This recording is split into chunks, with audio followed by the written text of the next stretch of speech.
સમાચારમાં આગળ વાત કરીએ તો અમદાવાદના જમાલપુરમાં તંત્રએ ડિમોલેશનની કામગીરી હાથ ધરી। કુખ્યાત સલીમ ખાન પઠાણના ગેરકાયદે બાંધકામને તોડી પાડવામાં આવ્યું।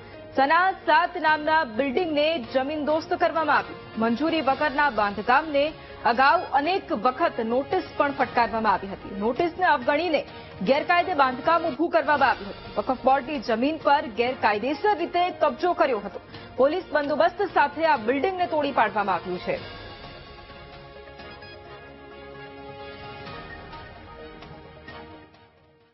એએમસી દ્વારા ઓન પેમેન્ટ બંદોબસ્ત માંગવામાં આવેલ છે અને એ બંદોબસ્ત અનુસંધાનમાં સના 7 આપ જોઈ શકો છો ત્યાં ડિમોલેશનની કાર્યવાહી એએમસી દ્વારા ચાલુ છે। એક બિલ્ડર છે સલીમ જુમા ખાન પઠાણ દ્વારા બનાવવામાં આવ્યું હતું। વાસ્તવિક હકીકત શું છે તપાસ દરમિયાન ખ્યાલ આવશે, પરંતુ ગેરકાયદેસર મકાન વેચવામાં આવ્યું છે એવું ધ્યાનમાં આવશે તો કાયદેસર કાર્યવાહી કરવામાં આવશે। કુખ્યાત સલીમ ખાન જુમ્મા ખાન પઠાણની ગેરકાયદેસર બનેલી સના 7 બિલ્ડિંગ પર હવે આજે અમદાવાદ મહાનગરપાલિકા દ્વારા હથોડા ફેરવામાં આવ્યા છે।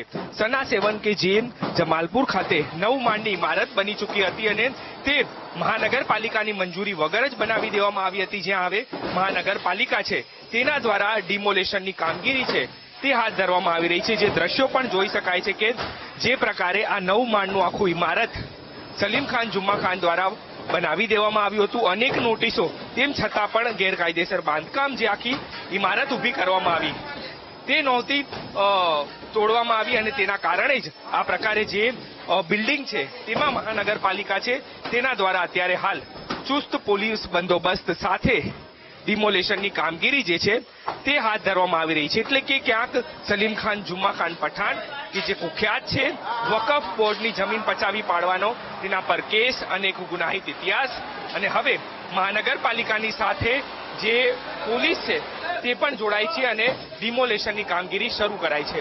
કેમેરામેન આશિષ ડોડિયા સાથે દીપક સોલંકી, વીટીવી ન્યૂઝ, અમદાવાદ।